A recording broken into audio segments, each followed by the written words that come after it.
बिस्मिल्लाहिर्रहमानिर्रहीम। अस्सलाम वालेकुम।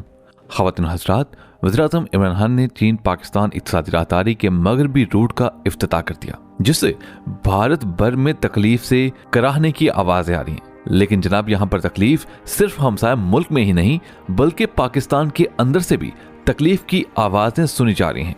हुआ यह है कि पाकिस्तान ही की सियासी जमातों की जानिब से एतराज़ किया जा रहा है कि इसमें खैबर पख्तूनख्वा और बलूचिस्तान को नजरअंदाज किया गया है, जबकि ये रास्ता मुतनाज़ बनाने की पूरी कोशिश की जा रही है। अब सवाल ये पैदा होता है कि क्या इस मगरबी रूट को मुतनाज़ बनाने के पीछे बैरूनी फंडिंग है या पाकिस्तान में बैठे हुए भारत के टट्टू इस काम को सरअंजाम दे रहे हैं। आपको मुकम्मल तफसील से आगाह करते हैं, लेकिन उससे पहले अगर आपने अभी तक हमारे चैनल खोजी टीवी 2.0 को सब्सक्राइब नहीं किया तो सब्सक्राइब कर लीजिए और साथ लगी घंटी को भी दबा दीजिए।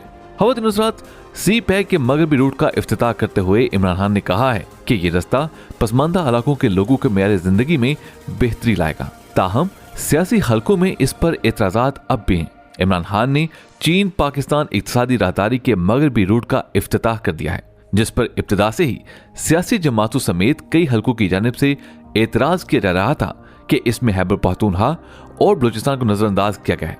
ख़वातीन हज़रात, मगरबी रूट के तनाज़े से पहले यह जानना जरूरी है कि सी पैक पाकिस्तान और चीन के दरमियान मुख्तलिफ तरक्याती मंसूबों पर मुश्तमिल एक जामे मंसूबा है, जो चीन के आलमी बेल्ट एंड रोड इनिशिएटिव का एक हिस्सा है।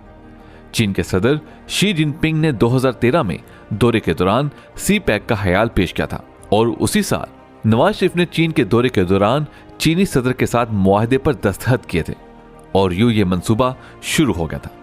पाकिस्तान के मरकजी बैंक स्टेट बैंक के साबिक गवर्नर डॉक्टर इशरत हुसैन ने सी पैक पर अपनी किताब में लिखा कि सी पैक के लिए मजमूई तौर पर 45 अरब डॉलर रखे गए हैं। उन्होंने लिखा कि सी पैक में 5 इक़साम के मंसूबे हैं, जिनमें इब्तदाई प्रोजेक्ट्स 2015 से 2019 तक हैं, जो ज्यादातर तवानाई के हवाले से।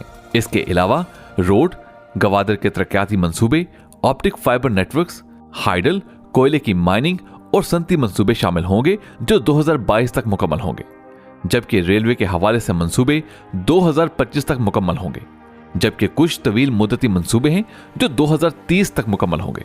ख़वातीन हज़रात, मगरबी रूट पर तनाज़ा उस वक्त पैदा हुआ जब अवामी नेशनल पार्टी की एक कुल जमाती कॉन्फ्रेंस में एतराज किया गया कि उस वक्त की हुकूमत ने सी पैक के मगरबी रूट में तब्दीलियां की हैं और उसमें बलूचिस्तान और खैबर पख्तूनख्वा को नजरअंदाज किया गया है। इस तनाज़े के बाद उस वक्त के वज़ीर आला खैबर पख्तूनख्वा परवेज खटक ने साफ कह दिया था कि अगर मगरबी रूट को सी पैक का हिस्सा नहीं बनाया गया तो हम सी पैक को खैबर पख्तूनख्वा से गुजरने नहीं देंगे। ख़वातीन हज़रात, पाकिस्तान और चीन एक दूसरे के आजमूदा दोस्त हैं। उनके ताल्लुकात की कुर्बत का मुकाबला हिमालय की बुलंदी से किया जा सकता है। चीन ने वन बेल्ट वन रोड के मंसूबे के जरिए दुनिया के 3 बड़े आज़मों को तजारती रवाबत में इस्तेमाल करने का मंसूबा बनाया, तो उसी की बुनियाद सी पैक पर रखी गई। दोस्तों, सी पैक वो शाहराह है जो सदियों से मशरिक और मगरिब के दरमियान तिजारत के लिए काम आ रही है। तारीखी तौर पर इसे सिल्क रूट या शाहराह रेशम भी कहा जाता है। अब सी पैक का मरकजी नुक्ता गवादर की बंदरगाह को बनाया गया है, जो इर्द गिर्द के पूरे हिस्से में गहरे पानियों की वाहिद बंदरगाह है। गवादर की तामीर और तरक्की से न सिर्फ मुकामी तौर पर इनकलाब आएगा बल्कि पूरे मुल्क को मजमूई तौर पर इससे मुस्तफीद होने का मौका मिलेगा। बदकिस्मती से नून लीग ने पंजाब में अपनी हुकूमत की वजह से अपने इलाके को तरक्की और तामीर का महवर बनाया, जिसकी वजह से सिंध के अंदरूनी हिस्से और पंजाब का जीजी खान और खैबर पख्तूनख्वा के डेरा इस्माइल खान और कबायली इलाके पसमानदगी का शिकार हैं। इन इलाकों के मंसूबों को तरजीही तौर पर मुकम्मल ना किया गया। नून लीग की हुकूमत का खात्मा हुआ तो उसने प्रोपेगेंडा शुरू कर दिया कि पीटीआई की हुकूमत ने सी पैक को रोल बैक कर दिया। इस जमन में एक वफाकी वजीर के बयान का हवाला दिया गया कि सी पैक को 3 सालों के लिए पसे पुश डाला जाएगा। नून लीग ने मौजूदा हुकूमत के एक और बयान को उछाला कि सी पैक मंसूबों पर असर नो मुज़ाकरात करके नजरसानी की जाएगी। हुकूमत ने हर चंद उन इल्जामात की तरदीद की और इस तासुर को ज़ायल करने की कोशिश की, मगर कोरोना की वबा फनकार रही थी। लोग मौत के चंगल में जा रहे थे। यूं हुकूमत के मुस्बत प्रोपेगेंडे पर किसी ने कान ना तरे।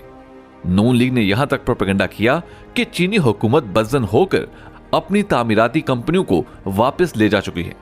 इस दौरान एक डैम पर काम करने वाले चीनी इंजीनियर्स के खिलाफ दहशतगर्दी ने भी जल्दी पर तेल का काम किया और चीन ने अमन और अमान की सूरत हाल यकीनी बनाने तक वक्ती तौर पर काम रोक दिया। एक बदकिस्मती ये भी है कि मुल्क की अपोजिशन चीहो पुकार इतना करती है कि हुकूमत को अपने मुस्बत कामों की तशहीर का मौका भी नहीं मिलता। अपोजिशन हर रोज कोई नया फितना खड़ा करती, कभी लॉन्ग मार्च, कभी धरना, कभी महंगाई मार्च और कभी ऑडियो वीडियो लीक्स। ऑपोजिशन के ड्रामों का सर्कस लगा हुआ है और हुकूमत को कुछ पता नहीं चलता कि वो अपने अच्छे कारनामों की तशहीर करे या ऑपोजिशन के इल्जामात की सफाई पेश करे या उल्टा ऑपोजिशन पर ब्लेम गेम का यलगार करे।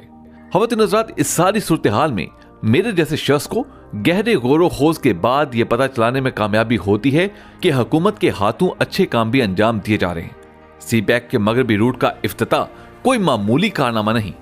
इससे साफ जाहिर होता है कि ना तो सी पैक को पैक किया गया है और ना ही चीनी कंपनियां बोरिया बिस्तर लपेटकर वापस चली गई हैं। साफ जाहिर है कि सी पैक पर काम मामूल के मुताबिक जारी है और जो कमी बेशी माजी की हुकूमत ने छोड़ी थी उसकी तकमील के लिए हर मुमकिन कोशिश जारी है। सी पैक चीन के लिए जिंदगी और मौत का सवाल है। सी पैक मुकम्मल होगा और इंशाल्लाह होगा तो चीन का अजीम उशान मंसूबा जिससे 3 बरआज़म तजारती रवाबत में इस्तवार हो सकते हैं, उसके भी मुकम्मल होने के इम्कान नजर आएंगे। दुनिया इस वक्त तजारती जंगों में उलझी हुई है। सी पैक के मुकाबले में अमेरिका और यूरोप ने मुतबादिल मंसूबाबंदी कर रखी है, जिससे साफ जाहिर होता है कि इस मंसूबे की अहमियत कितनी बड़ी है कि उसके मुकाबले के लिए अमेरिका और यूरोप को मैदान में उतरना पड़ा। मगर सद अफसोस कि अमेरिका और यूरोप ट्रेन निकलने के बाद रेलवे स्टेशन पर पहुंचे। चीन अपने मंसूबे को पाया तकमील तक पहुंचाने के करीब है और अमेरिका और यूरोप अभी शुरुआत में उलझे हुए हैं। उनकी यह भी कोशिश है कि सी पैक के खिलाफ शकूक व शुबहात पैदा किए जाएं और लोगों को उसे मायूस कर दिया जाए। भारत भी मगरबी ममालिक की तरह सी पैक का सबसे बड़ा दुश्मन है। उसने सी पैक मंसूबों को नाकाम बनाने के लिए दहशतगर्दी का बाजार गर्म कर रखा है। इस जमन में कलभूषण का दहशतगर्दी का नेटवर्क रंगे हाथों पकड़ा जा चुका है। बलोचिस्तान लिबरेशन आर्मी अलल ऐलान भारत से दहशतगर्दी की ट्रेनिंग ले रही है। सितम ज़रीफी है कि पाकिस्तान की सियासी जमातें सिर्फ हुकूमत की दुश्मनी में सी पैक के खिलाफ बयानात दे रही हैं। मुनासिब तो यह था कि हमारी अपोजिशन सियासी झगड़े अलग रखती और मुल्क और अवाम की मुआशी तरक्की के मंसूबों पर कोई हरफ ना आने देती, लेकिन यह पाकिस्तान का सोचते कब है? क्या आपको लगता है कि कभी हमारी अपोजिशन या हमारे मुल्क में बैठे हुए नाम निहाद पाकिस्तानी पाकिस्तान के हक में बेहतर सोच सकते हैं? इस बारे में आपकी क्या राय है, हमें कमेंट्स में जरूर बताइएगा। आपसे मुलाकात होगी अगली वीडियो में। तब तक अपना बहुत सा ख्याल रखिएगा। अल्लाह हाफिज।